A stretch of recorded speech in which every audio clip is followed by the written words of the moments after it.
The hop yards of Worcestershire stretch across the rolling hills like a living hymn, their vines curling skyward in verdant spires, their leaves whispering secrets older than the villages that cradled them. In the late 19th century, before machines silenced the songs of the harvest, these fields were more than a source of bounty. They were a sacred stage where nature and myth danced in harmony. The hop pickers, their hands stained green, worked to the rhythm of ancient rites, their lives bound to the land's cycles of death and rebirth.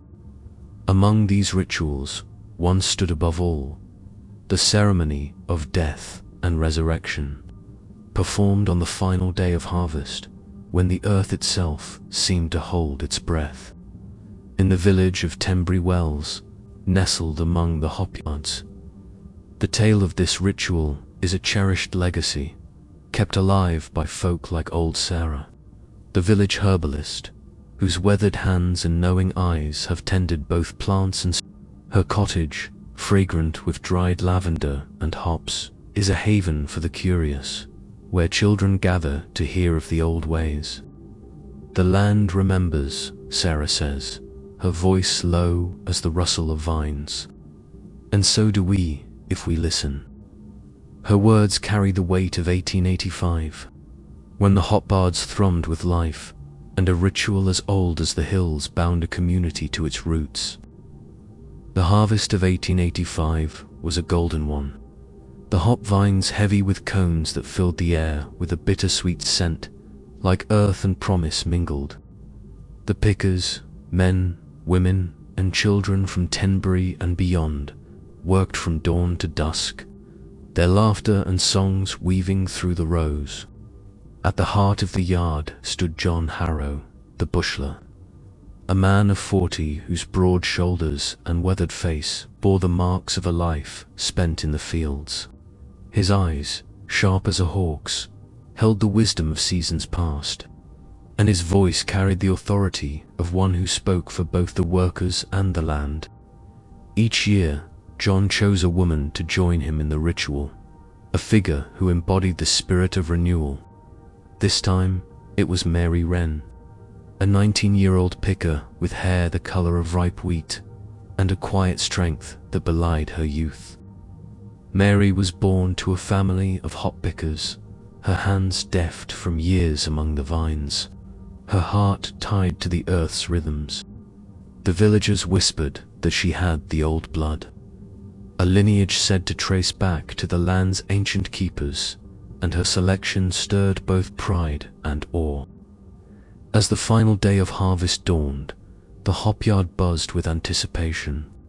The sun hung low, casting long shadows across the vines, and the air grew cool, heavy with the scent of hops and the promise of twilight.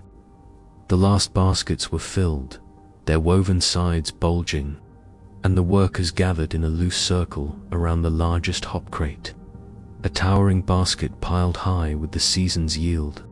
The vines, stretching endlessly like an enchanted forest, seemed to lean in, as if the land itself awaited the right. John stepped forward, his boots sinking into the soft earth, his face solemn but kind. Mary stood beside him, her green dress flecked with hop dust, her hands steady despite the weight of eyes upon her. The workers fell silent, their faces lit by the fading sun, their hearts thrumming with the echo of something ancient.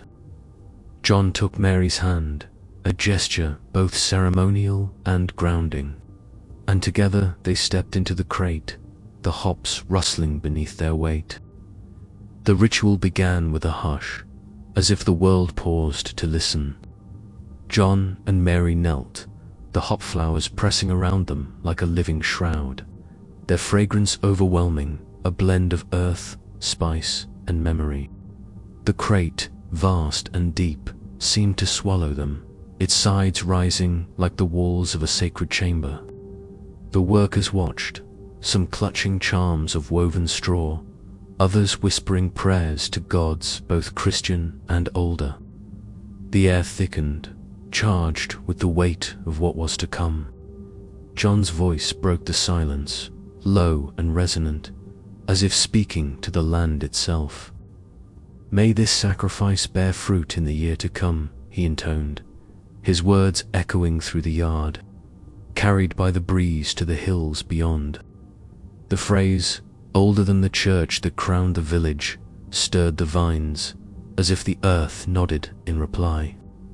With a nod to the workers, John and Mary sank deeper, the hops cascading over them, their tendrils weaving a cloak of green and gold.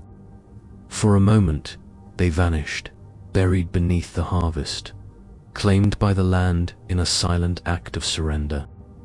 The workers held their breath, their eyes fixed on the crate, their hearts pounding with the understanding that this was no mere play. It was a pact, a plea for the earth's mercy and bounty. Then, as darkness crept closer, a shift. The crate tilted, guided by unseen hands, and the hops spilled like a wave, freeing John and Mary in a rush of green.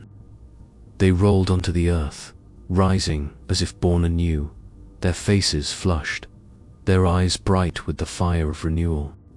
The workers erupted in cheers, their voices a chorus of joy and relief, their hands clapping in rhythm with the heartbeat of the harvest. John raised a hand, Mary smiling beside him, and the yard came alive with song, the notes soaring over the hills. The feast that followed was a celebration of the land's promise.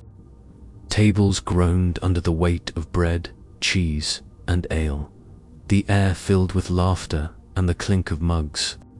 The workers danced beneath the stars, their shadows mingling with the vines, their joy a testament to the ritual's power. The harvest, they knew, had been blessed, not by priests or machines, but by the earth itself, honored through the old ways. But time, like the seasons, moves on. By the early 20th century, machines had crept into the hop yards, their iron hum drowning out the songs of the pickers. The ritual faded, its memory kept alive by the old and the faithful. Old Sarah, who was a girl during the harvest of 1885, became its guardian, telling the story to her grandchildren by the fire. "John and Mary stood for us all," she'd say, her fingers tracing a hop cone kept in a tin. "They gave themselves to the land, and the land gave back." In 1920, a young picker named Clara, Sarah's niece, heard the tale and vowed to honor it. She carved a small vine into the beam of her family's barn, whispering John's words, "May this sacrifice bear fruit," as a prayer for the fields.